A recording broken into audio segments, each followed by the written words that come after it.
October 8th, George Washington Carver. The true measure of a man's success is found in his willingness to serve others. George Washington Carver stared at the invitation to join the faculty of the Tuskegee Normal and Industrial Institute in Alabama. It was the first major educational institution in the South to hire black faculty, and its goal was to develop black leaders. But George had no desire to return to the South. He reread Booker T. Washington's letter. "I cannot offer you money, position, or fame. These things I now ask you to give up. I offer you in their place work, hard work, the task of bringing a people from degradation, poverty, and waste to full manhood. Your department exists only on paper, and your laboratory will have to be in your head." George had fought hard to get where he was, the first black man to earn a master's degree from Iowa State College, and he now served on its faculty, the first black college instructor in the whole state of Iowa. He had overcome isolation, hunger, and discrimination, and struggled for years to gain acceptance based on his achievements, not the color of his skin. But the invitation haunted him. He thought about a scripture he had loved even before he could read, one his foster mother, Susan Carver, had taught him. "And ye shall know the truth, and the truth shall make you free." John 8:32.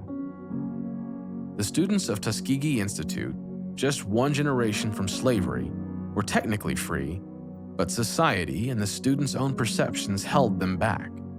Who would teach them that as God's treasured creations, they were free to dream?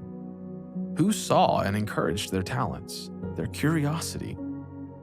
George sensed God's call to Tuskegee. This decision wasn't only about logic. It was also about living out his faith in service to God and others. This was the true measure of success. George accepted the new job where he employed all the knowledge he had gained, not only in his education but also in his years of struggle. He turned a swamp into an agricultural testing site and developed a lab from items he'd found in trash heaps. He conducted experiments on top of teaching science and agriculture. He also taught weekly Bible studies. He wanted his students to see themselves as valued children who were full of potential. Potential that, when surrendered to their Creator, could take them beyond their dreams and help them serve others. Farmers, both black and white, succeeded using George's methods.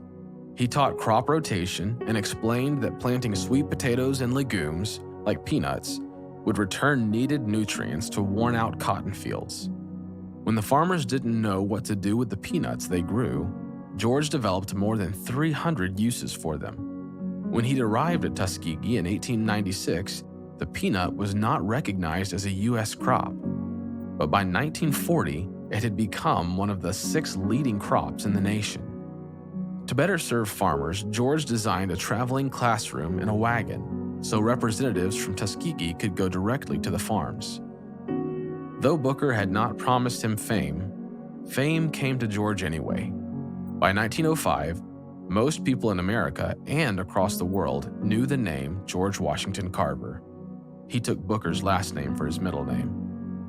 By the 1920s, George had entertained Thomas Edison, Henry Ford, and other notable leaders.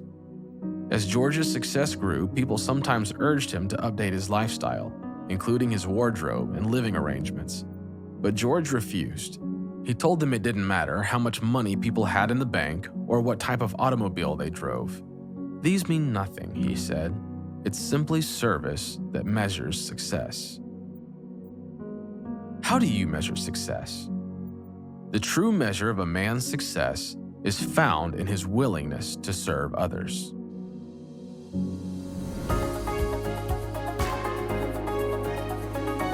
Hi, this is Michael Borner with Mission 17. And some of these stories are just so extraordinary and humbling to listen to. And we've just witnessed one of them, featuring the amazing George Washington Carver. This man was a luminary who, against all odds, rose to greatness.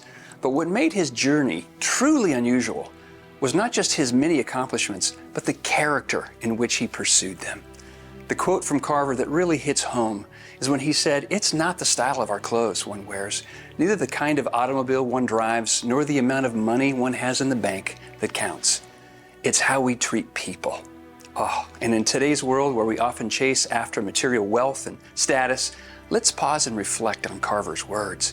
He saw beyond the superficial, focusing instead on knowledge, humility, and Christ-centered service to others.